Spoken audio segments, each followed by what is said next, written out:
இன்றைய நற்செய்தி வாசகம் லூக்கா எழுதிய நற்செய்தி 9ஆம் அதிகாரம் இறைவசனம் 18-22 முடிய.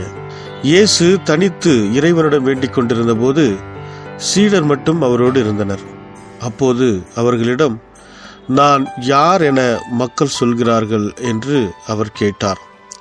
அவர்கள் மறுமொழியாக, சிலர் திருமுழுக்கு யோவான் எனவும், வேறு சிலர் எலியா எனவும், மற்றும் சிலர் முற்காலத்து இறைவாக்கினருள் ஒருவர் உயிர்த்தெழுந்துள்ளார் எனவும் சொல்கின்றனர் என்றார்கள்.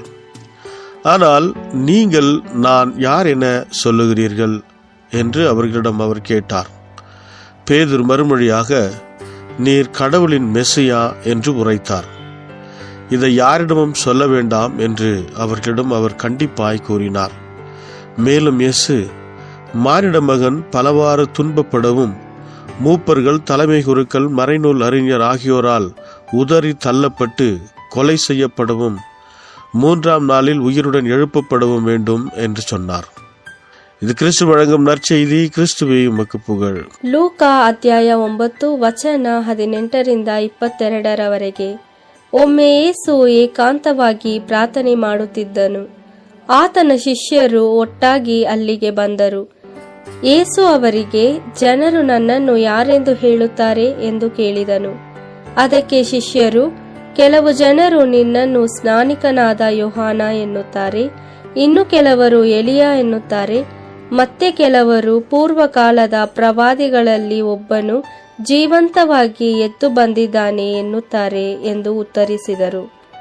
ಆಗ ಯೇಸು, ನೀವು ನನ್ನನ್ನು ಯಾರೆನ್ನುತ್ತೀರಿ ಎಂದು ಶಿಷ್ಯರಿಗೆ ಕೇಳಿದನು. ಪೇತ್ರನು, ನೀನು ದೇವರಿಂದ ಬಂದ ಕ್ರಿಸ್ತನು ಎಂದು ಉತ್ತರ ಕೊಟ್ಟನು. ಈ ವಿಷಯವನ್ನು ಯಾರಿಗೂ ಹೇಳಬಾರದೆಂದು ಯೇಸು ಅವರನ್ನು ಎಚ್ಚರಿಸಿದನು.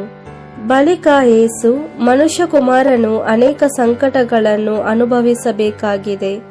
ಆತನು ಹಿರಿಯ ಯಹೂದ್ಯ ನಾಯಕರಿಂದಲೂ ಮಹಾಯಾಜಕರಿಂದಲೂ ಧರ್ಮೋಪದೇಶಕರಿಂದಲೂ ತಿರಸ್ಕೃತನಾಗಿ ಕೊಳ್ಳಲ್ಪಟ್ಟು 3ನೆಯ ದಿನದಲ್ಲಿ ಜೀವಂತವಾಗಿ ಎದ್ದು ಬರುವನು ಎಂದು ಹೇಳಿದನು. ದೇವರ ವಾಕ್ಯವಿದು. ದೇವರಿಗೆ ಕೃತಜ್ಞತೆ ಸಲ್ಲಲಿ. Gospel according to Luke chapter 9 verse 18-22. One day when Jesus was praying alone, not far from his disciples, he asked them, "Who do people say I am?" And they answered, "Some say that you are John the Baptist, others say that you are Elijah, and still others that you are one of the former prophets risen from the dead." Again Jesus asked them, "But you, who do you say I am?" Peter answered, "The Messiah of God." Then Jesus spoke to them, giving them strict orders not to tell this to anyone. And he added, "The Son of Man must suffer many things. He will be rejected by the elders and chief priests and teachers of the law, and be put to death. Then after 3 days he will be raised to life." This is the word of the Lord. Thanks be to God.